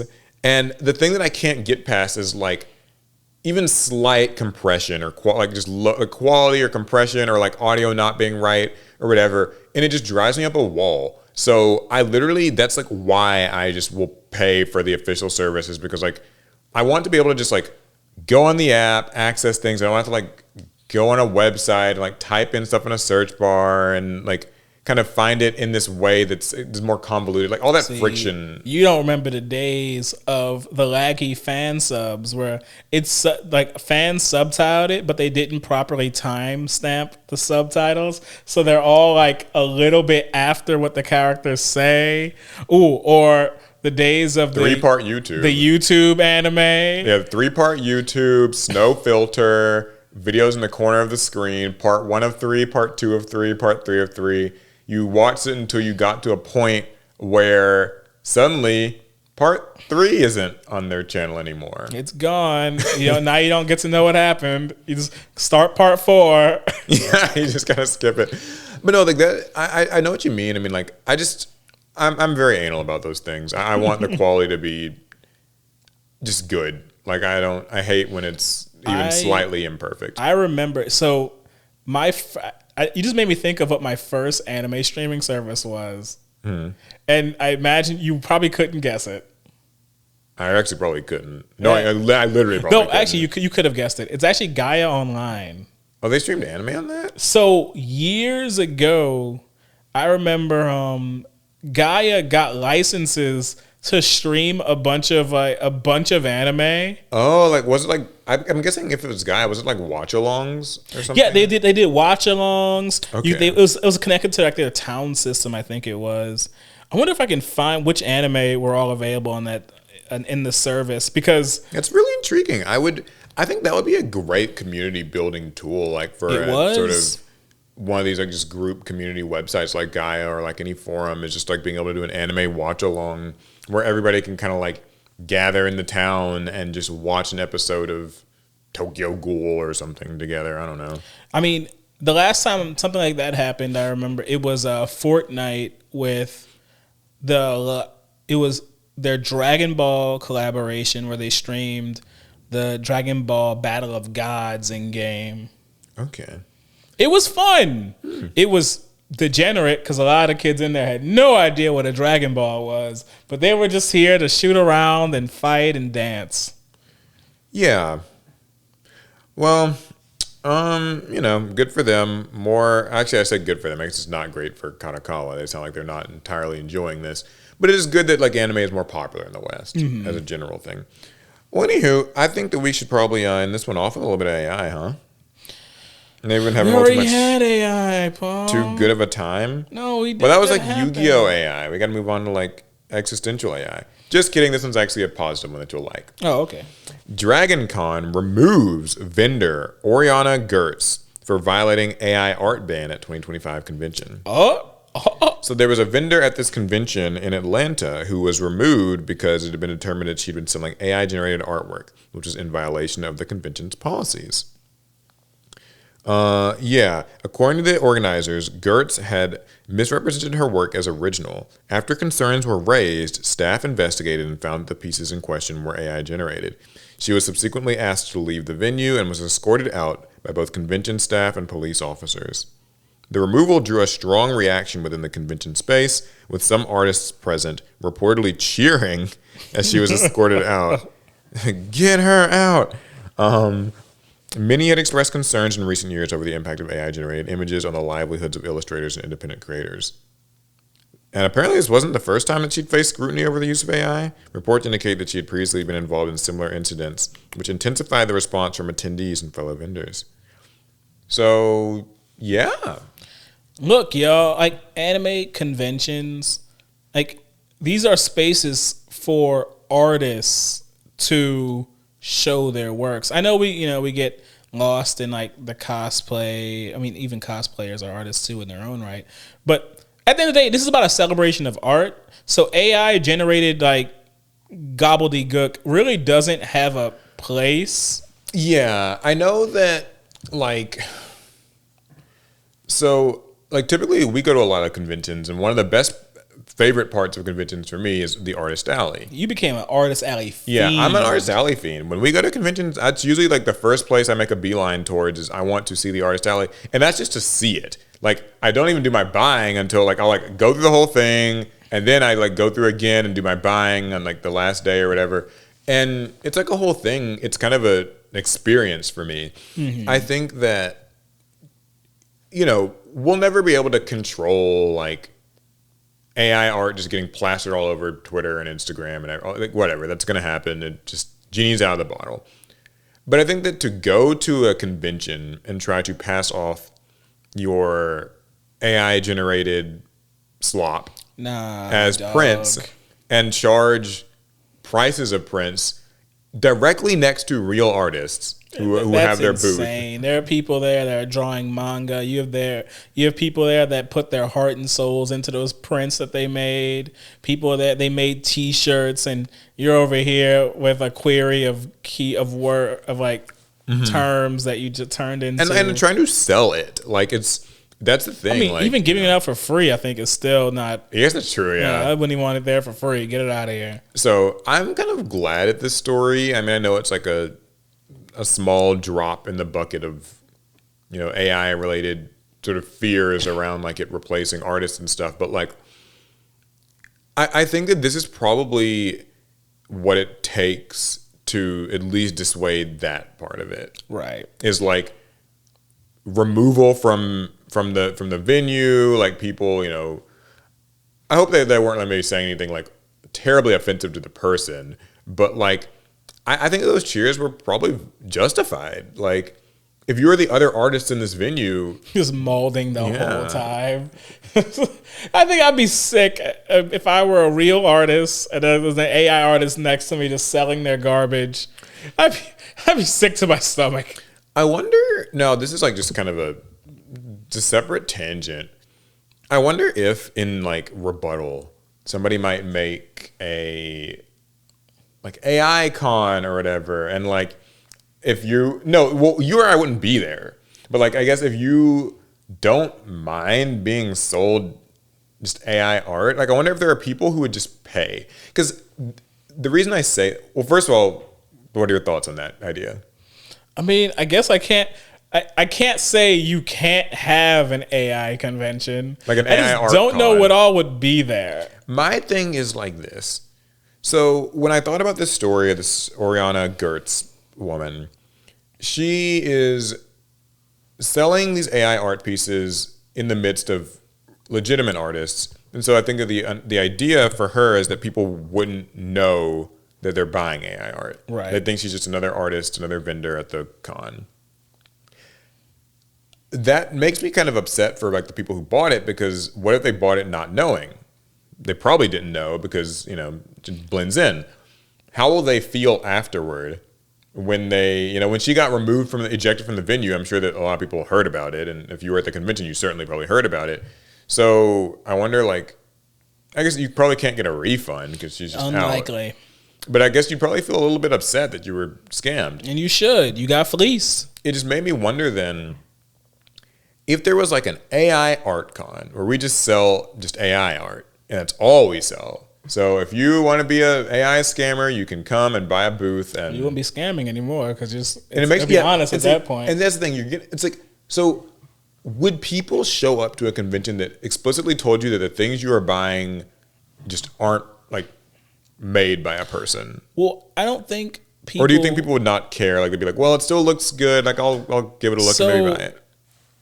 I think the real question is how many people actually go to cons for the artwork?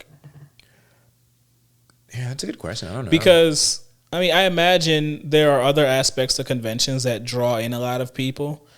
And if this con has those other elements, people might still show and not care about the AI part of it. Or if it doesn't have those other elements, like, does it have like a cosplay contest? Does it have? Yeah, that's true. Because if it doesn't have the rest of the culture to the convention, would people? It's almost like the only. This sounds kind of dark. The only way for AI to fit in is to try to blend into normal culture, like try to kind of hide itself among. Standing on its own is rough. Yeah, standing on its own is difficult, and standing amidst other. It's almost like a reflection of how I actually just like feel about AI art, where it's like it is quite literally like a dime a dozen. Like if it's all AI art, then none of it really means anything. If it's AI art that can kind of masquerade as real art and sneak its way into like things, that's like how it has to try to get by on people. But I think that it then like teaches the lesson. Sorry, I'm going all over the place here. But I think it teaches the lesson that like you might think that you're smart when you like are like, yeah, I can use like, you know, this image generator to like make some fan art and like then like sell it and do commissions and all these things and like kind of develop a business around it. But you'll have to know then that like that's contingent on being able to sneak into real art spaces and kind of convince people that it's something that it isn't. Yep. And also that like the barrier to entry is nothing. However well you think you're doing, somebody else can do the same thing that you're doing just as quickly, just as easily, and then just, I guess, sell it for a little less than you are, and then now like you're out of business. Because like if it comes down to like, I want AI generated waifu girls, and I'm doing, or like someone wants waifu girl pictures, and they're willing to pay like $20 for like this pack of pictures that were AI generated. Mm-hmm. Well, what's stopping me from just doing the same thing and I just sell it for like $17? Absolutely nothing. And then someone else comes along and does it for $15. But I mean, scammers are typically not focused on the long term game. They're usually thinking very short bursts. Kind of get in, get out. Yeah. Yeah. Okay. Get my bag, get gone. Yeah. Well, I think that's all the stories. Unless you had something I missed. That means it's time for some draw pot. 2 cards from the pot of greed. So we have some viewer questions, as always, submitted to the forum. Just as another reminder, though, we do now have the YouTube community where people can submit things there as well. And so I'm going to do some questions from the pot of greed form that we've used up to now. Mm-hmm. But I also had a couple of questions from the community, so I wanted to let those people be heard too. So say their names. I will if I see them. Okay. I actually like this because I can see the names when people do it that way. Okay, one of these questions is a Yu-Gi-Oh one, and then one is a Yu-Gi-Oh one that's specifically for Alec, like I teased at the beginning of the podcast. I forgot all about that. Okay. Hey guys, I'm a bit of a rookie player, and with things like Seagawk, spell speed, and chain blocking that are more needed than ever in Modern, do you have any advice on how to learn these since Master Duel doesn't really do a good job? Would you ever do videos on this type of content? Thanks. Love the pod. So glad you invented this format. Thanks for acknowledging our brilliance. We did invent podcasts. I mean, there was none before we came around. That's true. All right, but I do have a question. Mm-hmm. I don't know what Seagawk is. Yeah, it's an acronym. It stands for Simultaneous Effects Go Unchained. So it's just like, it's kind of like a concept. It's basically the concept in Yu-Gi-Oh where like, okay, several different things have met their activation window at once, and you get to like form your chain. Like Fire King deck. Okay. Where there's like always stuff going on. All right. Now that I know that, I can answer the question. Yeah, and there are specifics around like the way that works. So what this person's saying is that given how difficult and like necessary those elements are to know in modern Yu-Gi-Oh, it's more necessary than ever has been. Do we have any advice on how to learn them? It's really tough because from my perspective, and I imagine yours as well, these are all things we learned over time, over a fairly long period of time. So I find it difficult to then say, well, how do I condense that? It's that trial by fire nature of Yu-Gi-Oh where like a lot of it is you kind of play and you just make the mistakes and get corrected enough that it's kind of beaten to your brain. But I have a disagreement with part of the question posed here. Oh. This person says, do you have any advice on how to learn these since Master Duel doesn't really do a good job? I would argue that Master Duel does do a good job of part of this. So understanding how the things work, I don't know that there is like Master Duel doesn't really have like a section that's going to tell you about like spell speeds and chains really. It just, it's just a simulator. But also the TCG has no such thing either. Like they Definitely not. There's like that fast effects timing chart that Konami published years ago. It exists, so you can kind of study it, but I feel like it doesn't put it into practice. So it's kind of, at least for somebody like me, I find that hard to absorb. But I will say this. I think Master Duel is great for... They visualize the shit out of that. Visualizing it, and because it always runs on the same script, the same way, over and over again. If you play a lot of Master Duel, I think that it does make you better at visualizing the way that chains form and the way that effects activate and getting proper game procedure in. I think the problem is that Master Duel will show them how it's done, but they don't know why it's done. And I have advice for that too. There's actually, it's so ironic this person left this comment because I was going to make a video with some Amplifier about this actually. It's funny because they asked if I would make a video on it. So I guess the answer to that is yes. The answer to that is yeah. I'll try to get to it soon. Here's the thing. This is going to sound a little bit uppity, but hear me out. I think a lot of people who play Yu-Gi-Oh, particularly paper Yu-Gi-Oh, don't know what the hell is going on half the time. And I don't mean that in a like, Alec is like him. Me even sometimes. But like, I think when I go to locals, because I've been on this like regional stint lately of like kind of going to these events and playing at locals more. Where are you going this weekend? There's a regional in Lansing, Missouri. I think it's Missouri, and I might be going to that. There's a chance. We'll see. But Stay anyway, tuned. So here's the thing. A lot of people, when cards, I notice this happens a lot. A card will get activated, and someone will be like, what does it do? And their opponent will like answer what it does, basically. And then the other person will start just like wiping the cards off the field or like kind of just doing the thing. Like, let's say I activate Book of Eclipse, and you know the Book of Eclipse is going to flip all the monsters down. The moment that gets activated, people will just start like flipping their cards. The thing is, though, I only activated Book of Eclipse.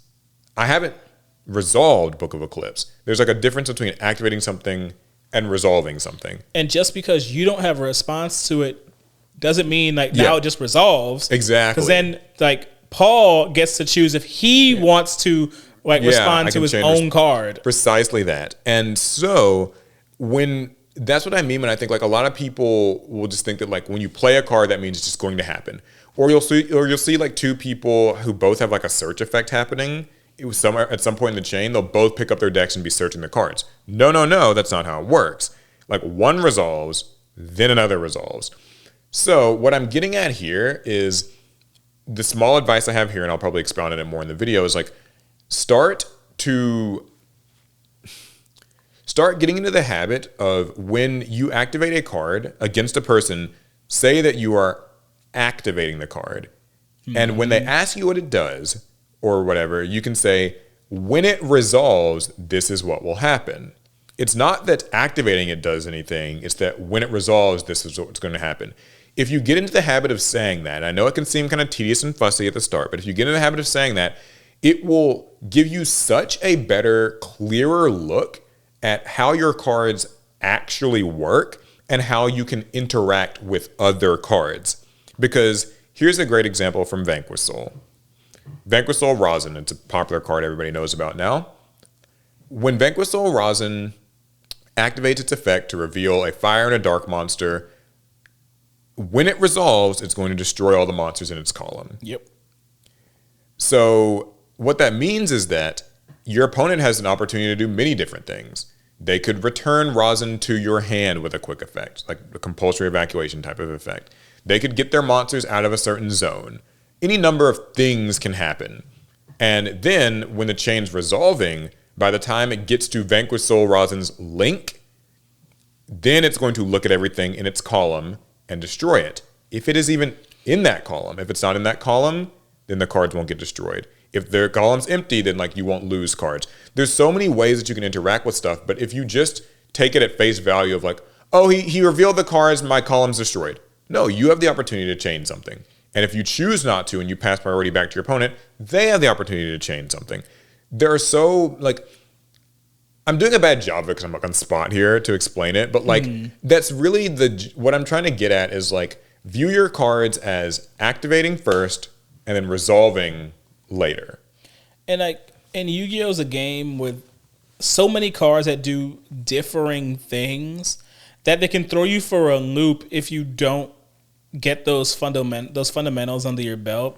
Like my favorite example is back during Toss format, I was on Thunder Dragons and so was my opponent. And so I was pretty studied on like a lot of Thunder Dragon things. It didn't make me a good player. It just meant that I knew how to play the deck. And I remember my opponent summoned Thunder Dragon Titan. And Thunder Dragon Titan is a fairly imposing card. Well, actually, this is a really good example that you're giving here. It's a fairly imposing card, but Titan's effect to pop something has to chain to your thunder activation effect, in hand. And my opponent, they activated, I want to say Matrix in hand while having Titan on field. Yeah. And then they wanted to immediately activate and resolve Titan. And I said, whoa there, hombre. Exactly, yeah. I distinctly get a chance to respond to your Matrix before you can chain that Titan. And if I do, Titan does not actually get to activate. Yeah, it doesn't get to activate. It has to activate directly in response to one of those effects. And that once you begin to understand that, like, so many things become clear. Like Lady Labyrinth works the same way. The one that, like, when you activate a trap card, she can activate her effect to set another trap from the deck. Because what's happening there is she has to chain directly to that trap. But she doesn't just get to chain to your trap. Your opponent always gets the opportunity to chain to your trap first. And if they choose not to chain anything, she again gets the opportunity to chain to the trap. And even then, to get back to my example, what I'll often see is like people will, when they activate her effect, they'll sort of like reach for their deck and start grabbing a trap. But remember, she hasn't resolved yet. She's just activated her effect. Once she activates that effect, your opponent then gets another opportunity to chain a card. And if they choose not to do anything, then you get another opportunity to activate a card in response. And at that point, if you pass priority, then we begin to resolve the chain. It sounds strict. It sounds fussy because it is. But when you like begin to describe your cards in terms of I am activating this and then I'm resolving this, it will slowly build and you will gain such a good appreciation for one of the, in my opinion, actually best nuances of Yu-Gi-Oh, which is like chains. Yeah. And, you know, the way that that can dictate how effects are played. And it's highly relevant right now. Like the question said, like in modern Yu-Gi-Oh, like you better freaking know like what's going on with these chains because like chain orders get weird and, you know, it's crazy. What I like about, I know this gets away from the question, but what I like about Yu-Gi-Oh and its chaining system, it really does feel like the more you're able to chain and the more complex the chains get, the skill of the player gets directly reflected in how these chains resolve. It shines through so much more. And it was because I've played against Paul a lot, and we've formed some insane chain links up to like chain link 5, and somebody's about to get blown out because they didn't know this other thing could happen. But another person that I saw, Jesse Cotton. He is a nightmare when it comes to forming chain links, and that is not a person you want to go to chain link 5 against. It doesn't feel like it's ever in your favor. Yeah, I mean, and typically when chains get that way, like if you're ever hitting like chain link 5, 6, 7, you can rest assured that half the stuff in the earlier parts isn't even going to get to resolve. Yeah, they've probably been negated. Because something, it's either got, well, even if not negated, something about the board state has changed such that the actual thing can't resolve. That's true. Like, cards are going to be removed. Something got removed from the field, so now an imperm is going to fizzle and all these things. Like, there's a lot. I mean, to bring it back to the question, I guess wrap it up here. I don't know that there's a great way to learn it other than to do it, but I would still strongly recommend my small bit of advice, which is activating is separate than resolving.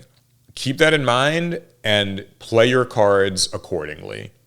You only activated this. You are not resolving it yet. And then when you resolve it, say it out loud. Like, okay, like, all right, no responses. So this resolves and this happens. And that's it. Like, you do it enough times, it will just give you a better appreciation for things. This honestly reminds me of our old like Yu-Gi-Oh tips videos from way back in the day. Sometimes I think I need to do a few more of them. Like, just because like so much has changed. Like, nothing's fundamentally changed. But like the game asks it more of you. The importance of those tips have changed. Yes. Okay. Here's the second question. This one's for Alec. Uh-oh. It was fun. Funny Yu-Gi-Oh bullying story I'd be interested to hear Alec's thoughts on. Okay. In 7th grade, I wore a brand new Kaiba and Blue Eyes shirt to school that my dad got me for my birthday. Oh, you didn't have uniforms? Yeah, I was just saying, this person didn't have uniforms, so. 2 older kids started making fun of me and made me tell the entire lunchroom it's time to duel. So I guess they made him kind of a public humiliation thing. I found out the next day that those bullies got jumped by a local gang. Oh. And that gang made me an offer I couldn't refuse since they, quote, protected me. Oh, he got extorted? Yeah, anyway, that's how Kaiba led me to joining a gang for 2 years. So I was like reading this, I was like, huh, okay. Yo, I did not think when this story started as to be a full-on extortion, and then, now I guess you didn't get jumped in. Well, maybe you did. Yeah, so I guess this guy wore a Yu-Gi-Oh shirt to school. Mm-hmm. Some bullies were like, Yu-Gi-Oh nerd, like, we'll make you say this Yu-Gi-Oh thing in front of the cafeteria. And then some people saw that or heard about it or whatever. They handled the situation. They jumped these bullies. And now but then they also made the Yu-Gi-Oh, this person who, was wearing the Yu-Gi-Oh shirt, I guess, didn't make him, but sort of made him an offer he couldn't refuse because they, quote, protected him. Mm-hmm. He had to join their gang, and he ended up in this gang for 2 years. Woo! Yeah, you got so this one's for you. So something it's all horrible. So I mean, this question, while it's directed at me, I think a lot of people have. If you've played Yu-Gi-Oh for as long as many of us have, we all got a little bit of bullying and a little bit of scrutiny when we were in school for playing Yu-Gi-Oh. I highly doubt many people's experience was quite as extreme as yours. Having to join a gang because of it is a wild escalation. Though only for 2 years is questionable. Like, usually you're stuck in a gang for much longer than that. But I guess maybe it was a school gang, and so then people had to leave and you moved on. But when I was bullied for playing Yu-Gi-Oh, it led to some fights, but nobody was waiting to pick up the Yu-Gi-Oh players to join their gang. The gang doesn't sound very like. Yeah, it sounds like, if it's tough. Like 7th, 8th grade, kind of 9th graders, like it's probably nothing like terribly serious would be my guess. And even if they are like serious, why are they recruiting Yu-Gi-Oh players? That is interesting. We sling card. You know what it actually, we don't throw hands. You know what it actually sounds like? It sounds like they were, I guess, just kind of looking for people to play Yu-Gi-Oh with them. Person who left this question, if you could extrapolate, I don't know if you listen on YouTube or you have like a YouTube account, but like if you could comment and just sort of like, I want more information, because when they asked you to join, was it like just because they felt bad for a kid getting bullied, or were they like looking for a fellow Yu-Gi-Oh player? Because maybe that wasn't even a gang. Maybe it was just like a friend group. I feel like they would have mentioned if this was a gang that played Yu-Gi-Oh. Because like at that point, I don't know if you'd necessarily call it a gang anymore. Yeah. That is suspicious. Something interesting too, actually, is I feel like if I was forced to like a bully kind of made me like yell, it's time to duel in front of the cafeteria, while I would be terribly humiliated and felt like awful, I do think it would make you'd probably get some friends actually after an experience like that. You'd hope so, but maybe everybody else in the school sucked. Well, you'd get laughed at by like probably 80% of the school. 20% would be like, this is weird, who cares? And like 5% would be like, oh, I actually play Yu-Gi-Oh too. And now like they'll just know. And they're like, oh God, I hate these guys. These guys are the losers of the school. Yeah, that's right. Like I was a higher on the totem pole than them. So, okay, I got 2 questions that are going to come from the YouTube community. Okay, what you got? So we can maybe start using a few of these in pods in the future. Have you ever hated a TV show or game that you played, but decided to revisit it years later only for it to click and you fall in love with it? If so, what had the biggest difference between viewings? So, well, I can't think of a specific example because it's happened a few times now with me. As a kid, I viewed a lot of things in a very binary way. This sounds on brand. Does Alex like it or does he not? If Alex likes it, I hate it. If he doesn't like it, I love it. That's strange because you guys like a lot of the same things. So it feels like if this only exists for things that really when we were younger, it's only where things could be binary. Like when Pokemon Red and Blue came out. That means I loved red and I hated blue. That doesn't. I mean, well, wait. It gets so. But when we got older, Alex and I were more antagonistic. So then it got to the point where it was literally, if anything he liked, I hated it.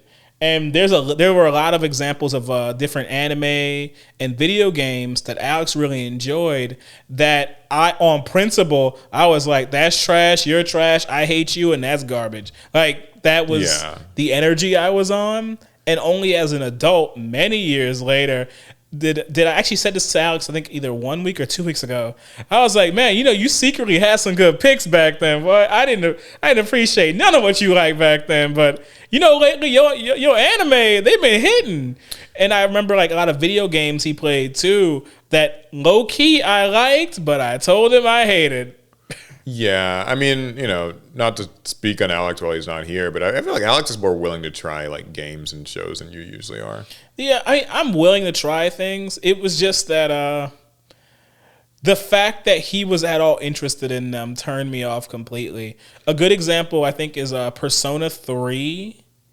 Alex really liked it, and so I called it the emo game where kids shoot themselves. Oh, like just trying to kind of make him, I guess, feel a little bad about it. And I convinced myself that all Persona has to be trash because Alex likes it. Well, boy, did I look stupid by the time like Persona 4 came out, then Persona 5. Well, so are there any like just examples yourself, right? You yourself just tried something briefly and just found it bad, and then maybe like a couple years later or something revisited it. Just devoid of any other outside not like stimulus? or not him anyway. Like just okay. I was gonna say maybe like Fortnite. I know you used to like swear against Fortnite. That's true, but I hadn't tried it either. My thing is once I try something, I typically just like it, and you've probably seen this in practice. Like I can usually say whatever I want about something because you've seen this pod. I say crazy stuff all the time, but we know the moment I actually try something, I tend to be fairly agreeable. Yeah, I mean, I'm trying to think of something for myself because there have been some video games where I think I've revisited them and kind of liked them a little bit more, but I think for me it's actually a little bit different. My thing is I tend to have a tough time like usually if I try something, I tend to just be able to like finish it. So recently I was talking to somebody about like a certain show. And I was like, yeah, like have you watched this? And they were like, I hated it. I couldn't I watched it with my family or whatever. And what was it? I'm trying to think of like the actual context. It was Ironheart. Somebody, which I guess I know that's divisive for other reasons, but like I asked this person, like, yeah, have you seen Ironheart? I really liked it. And they were like, I tried it and like I couldn't even get 5 minutes in it. It was so awful. And like I had to stop it. It was so bad. And I'm just like, that to me was strange because typically like if I start watching something, I usually just am able to finish it. Like even if I don't enjoy it, but then I realized Madam Web. Yeah, Madam Web was like a rough one, but like I finished the movie. Like I had no intention of walking out of the theater. I had popcorn to finish. People always say things like I walked out of the theater, it was so bad. And I'm just like, I paid my money to be here. I'm gonna fucking watch the movie. I did want to walk out on like Venom 3. On what? On the last Venom, whatever that one was. I thought you didn't even see that one. Not the last one. The second one. Yeah. I wanted to walk out. I didn't, but boy, did I want to. So I've actually realized that I just actually have, I think, what is maybe a slightly higher tolerance for trash. Because I have a hard, people will be like, what did you think of this movie? And like, even the worst movies, I kind of tend to just be like, well, it wasn't great or it wasn't for me, but I'm not like a 0 out of 10, this was awful. Oh, maybe this shows that we actually don't have the capacity to revisit things we dislike. Because it sounds like typically when we try something, we like it. But I notice we do have things we dislike. We just never go back to them. That's probably what it is. I think for me, it's less that I dislike something and typically that it's unmemorable.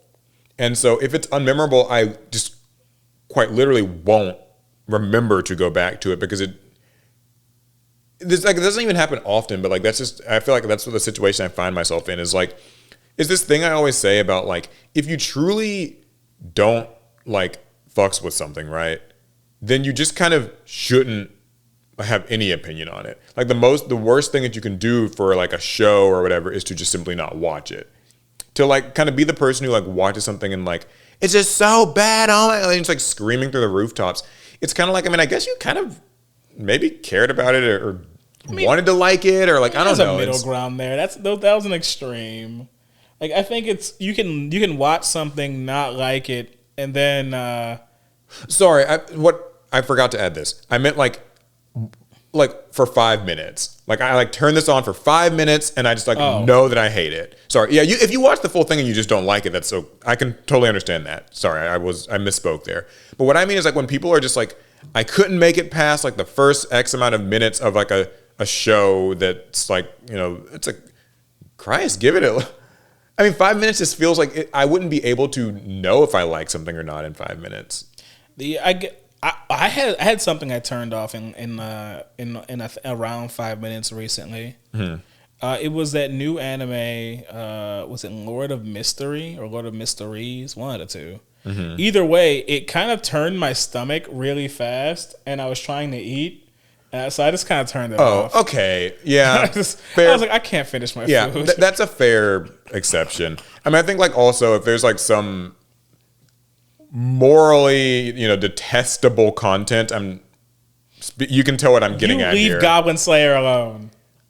Yeah, or like, you know, what people might call like CP or something like that, right? Like, yikes. If something like that's like in an anime, because I'm, you know, some anime get in that territory. If that's in the first 5 minutes, yeah, sure. Like I get just like I couldn't make it past that point. But I'm talking about like it's just I found it boring. I usually tend to at least finish the first like episode of an anime, or if it's just boring, I can finish the episode. But you know, my experience is not everyone's experience. All right, here is the. I guess we didn't really answer their question all that well, but we said a lot of things. We said a lot of things. Hopefully, it was meaningful. Okay, here's the last thing. Question for the pod. This one's for me because you got a question for you. Okay. So I get one for me. For Paul, how difficult is it for you to be a Harry Potter fan these days? I feel like saying you like Harry Potter to some people is like saying you hate the LGBTQ community, and I honestly think that's not fair to say since not everybody in the HP fandom agree with what JK has said in the past. Do you get worried telling people you like it, or you just don't care at all? And then for both of you, there's a second question, but it's Yu-Gi-Oh related. Oh, okay. This person kind of left too. I'll try to answer this quick. I got into Harry Potter as a kid. Bigot. Thanks, that's right. Anyway, that's the podcast. No, I got into Harry Potter as a kid. I, you know, read the books. I loved them. They were very transformative for me in terms of like, I'd say my literary journey. I read books before then and certainly after then, but like it's just kind of been the series that made a lot of impact. I wouldn't even say that's like a weird thing to say because it obviously was very popular. It sold really well, broke records, all the good stuff.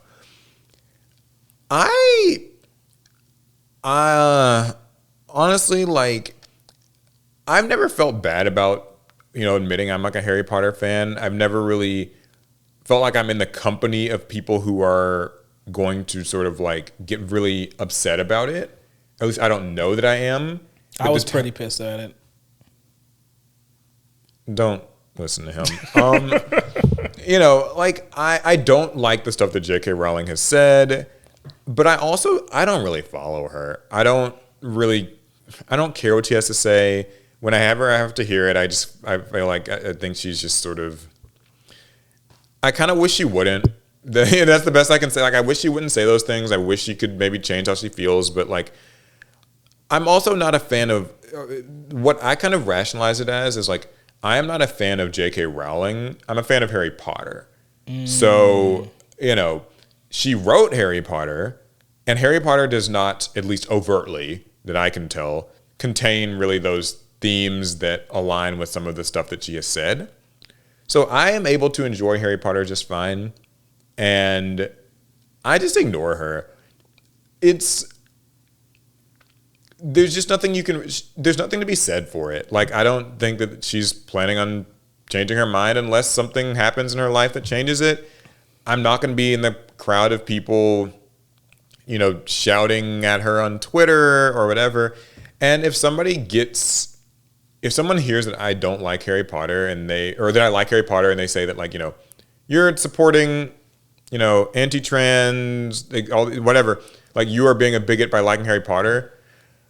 Usually I just kind of will say something to the effect of, like, that isn't true for me, but if that's what you took away from it, that's okay too. Like, I'm not in the business of, like, defending my personal beliefs from accusations that weren't actually, like, founded in who I am. Mm-hmm. Like, you can call me something if I say a thing that suggests that I, like, so if I say that I hate gay people, then you can say clip this. That I am, yeah, that's right. If I say that, like, I, Paul, hate gay people, then you can say that I am, like, anti-gay or, like, homophobic because I did something that proves that I, like, what I mean? But if I say I like Harry Potter, then I feel like that's kind of that Twitter thing where it's like, this is apples to oranges. We're not, you're kind of forming connections tangentially, and it's just not like that. So hold me accountable for things that, like, I actually say and do, but not, stuff I like. And another one that, oh, sorry, go ahead. I just believe creators shouldn't have platforms. The greatest artists and creators of the past, they didn't have social media to like share their opinions. Mozart's works and Da Vinci and all these great thinkers and creators. We didn't have to find out what they believed until their diaries were dug up, like, decades and centuries later. That's kind of nice, honestly. That means you get to appreciate the art and have no idea the crazy thoughts of the person behind it. That's actually a really good point that you're raising, though, is, like, I'm supposed to be ending this podcast.